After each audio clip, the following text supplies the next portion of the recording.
And I talked about this Yeah. in a recent YouTube video for most people, I think when they get back into the pool after taking, say, 2 or 3 months off with all of the lockdown stuff happening, for most people, I reckon they can get back to where they were, pretty close to it, within about 6 weeks if they're training relatively intensively, or 8 to 10 weeks if they're just sort of easing their way back for most people. Now, obviously, elite athletes are different. They were training 10 times a week and it's a different story. But yeah, I think 5 to 6 weeks, you can really notice it. And that's what I've noticed getting back into strength training now, since I haven't been able to swim, is I was feeling so sore the first 2 to 3 weeks of the strength training.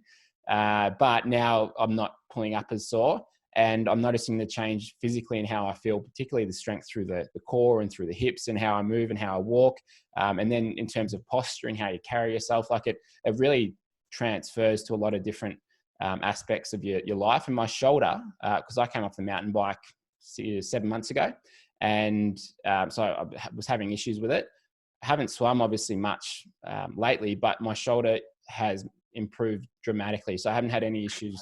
And that's for surfing for like 6 or 7 hours a day sometimes, whereas before it was pulling up sore after 2 or 3 hours. So I'm looking forward to seeing how that goes when I get back in the water and swim. But that strength training so far, I've noticed, has made a big difference. So I think that seems to be a real key to overcoming those sorts of injuries or issues. Yeah, with the shoulders, we talk about a ball and socket joint. It needs to be mobile.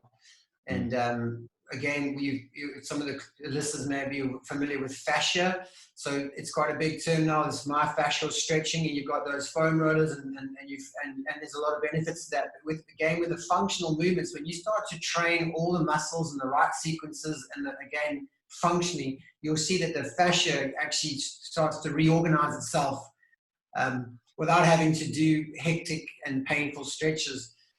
So for those who love to do the stretches, it's fine. But also for those who aren't maybe want to spend hours stretching every week, just simply moving it. It's incredible how the body reorganizes itself, and that gives a lot of mobility to the shoulder. Because if you've got tight fascia, as you know, pec fascia, or it really can limit mobility.